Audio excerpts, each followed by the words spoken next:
I received an email the other day. Boy, this started to sound like a Tom Scott video.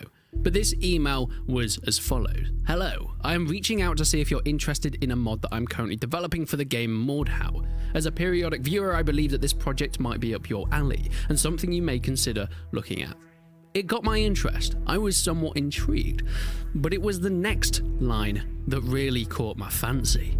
This mod is a large custom game mode which essentially transforms Mordhau from a match-based arena-style game into a persistent open-world experience akin to an MMO, survival and RPG game. Yes, you heard me right. Mordhau is going and turning into an MMO. Did we need it?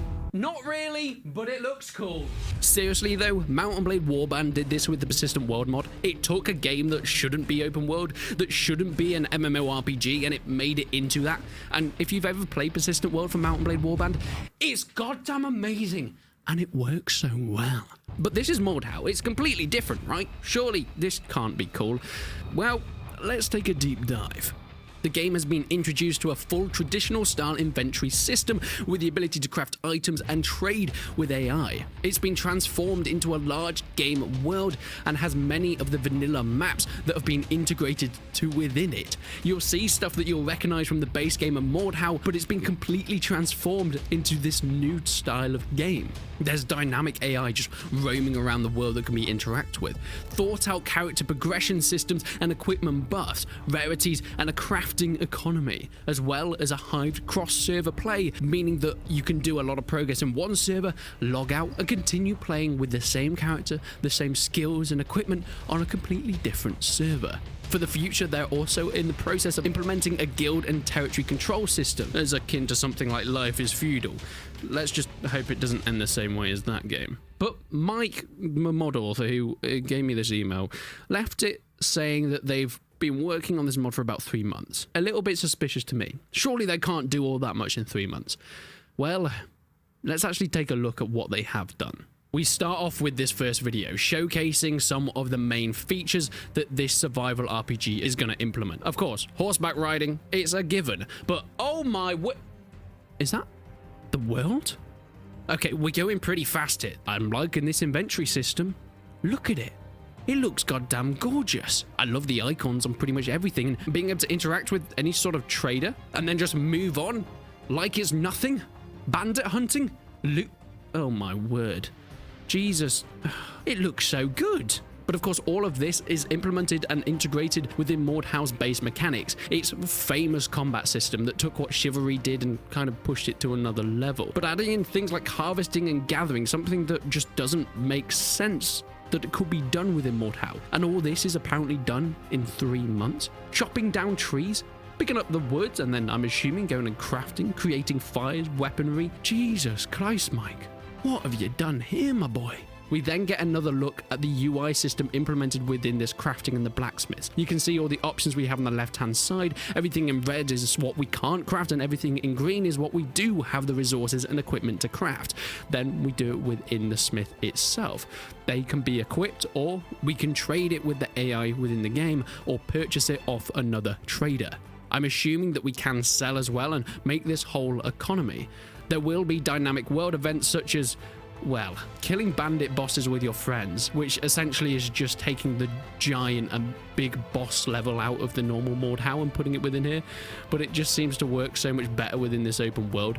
You know, when you're playing Grad on Mordhau, there's that big boss at the end of that map, but it's in the sewers and it's really hard to kill him. They should have done it this way. There's still going to be a big focus on the combat though. It couldn't be a Mordhau mod without it. Mordhau is iconic for how well refined its sword fighting is, and I'm so glad that they're still using that as a mainstay within here. This is one of the earlier videos that were shown though, and I'm assuming this is just weeks within the development of the game. This is Mordhau, but it's open world, and also works perfectly with multiplayer. You see, it's one thing modding a game to make a much bigger map, to make it open world.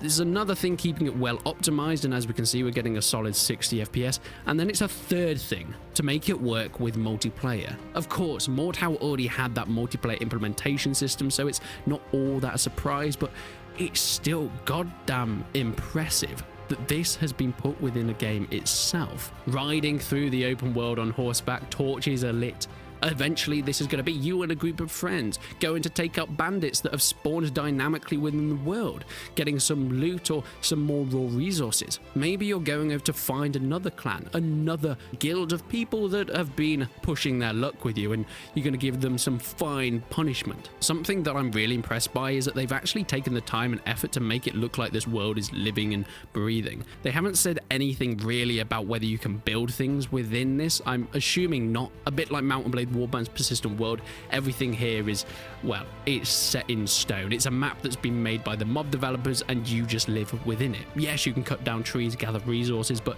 in terms of actually building things, it's probably not going to be an implementation because my god, would that be hard. But having this living and breathing world that's been built and designed by the developers is a really important factor about making these open world persistent MMO type mods actually function properly, and it looks like they've done that pretty well. The crenellations on the walls, I mean, as unrealistic as this looks, this does show the pure scale of it, climbing up to a mountaintop. I don't think we have any confirmation about the actual size that these maps are going to be, but my god, they look like they just don't end. Some of the architecture that's been implemented within this as well is absolutely mind-blowing. Given that variation and difference is really important to keep people around, and eventually they have said that they're going to be implementing a guild system and a territory system, which is very important. Having certain parts of territory that you can claim as a guild or a faction or a party, guard it to your last. Have serfs that work the land around it. Have blacksmiths that create, trade, and work their art for the soldiers and cavalrymen and knights that come later. Having kings and lords that surround the area, that giving their orders and creating laws, bringing down the hammer on those that disobey it. It's all part of creating a living and breathing world, and having that within a game like Mordhau and this multiplayer mod is going to be very tricky to do, but it looks like that they've made a great start on it. In this other playtest footage, we get a little bit of a more in-depth look at the inventory system. The trader's inventory is on the left-hand side. You drag the trader items down below to buy it yourself. You then drag your items to the box next to it to sell it to said trader. Every item has its own value, and things like arrows can of course be stacked, as we can see. You have your own economy within the game that can grow as you buy and sell things or create and craft. As we saw a little bit of a snippet, there are just NPCs and normal people walking around as well, whether it is players or AI within the title. I wonder whether you can just go and chop down any tree within the forest. It wouldn't seem all that realistic, but that's what it looks like's going on here. Something more interesting that I've noticed, if we look in the bottom of the screen, just above the health and stamina bars, it says safe area. I'm assuming they have started to put these regions in, meaning that you can be in a spawn or town area and not get killed by others, and then when you venture out into the wild west or the forests, you will be at risk of getting hunted down. Many MMOs do that. We've seen that more recently in a game like New World. It basically just means that you don't get griefed 100% of the time, and it gives you some chance to really actually build up. I'm watching this and completely baffled. This guy is just hacking tree after tree. It seems like there are no limitations at what you can actually hack down and destroy within this world. Could you deforest the whole of Mordhau? That's probably a video for another time. Exploring the world, though, is not going to be plain sailing. In the bottom, we can see we're now in the wilderness. Caution in brackets. Bandits. There's a few traps off to the side, and it looks like that they have laid siege to a small, poor village. People are burning. Children are screaming, but it is our chance to make sure they pay their dues. An axe to the head should do some due diligence to this guy. Wait, did that bandit just kill his friend by accident? Oh, man. You really stepped into the wrong world here. But this shows us that there will be bandits that just patrol the area. They will attack certain settlements, and it is your job in order to quell them or kill them and become even worse than them. I can expect a lot of Mordhau players would definitely go down that route, 100%. Bandits also have many different variants. We saw fighting against swordsmen, and of course they have different weapons and armor depending on how the bandits looted in the past, but here we have a bandit with a bow. It's going to be a different fight, and it means that you're going to have to train for different types of enemies, whether that is in melee combat or running away against a guy with ranged. As you coward, my friend, you absolute coward. There is so much more here to explore. There's about 50 different videos to get through, so I'm going to have to split this into 2 parts. So next time we come back and we explore this Mordhau MMORPG mod, we're going to go into the dynamic events because it gets even deeper. So make sure you stick around for that. But my god, can I not wait for what's to come next.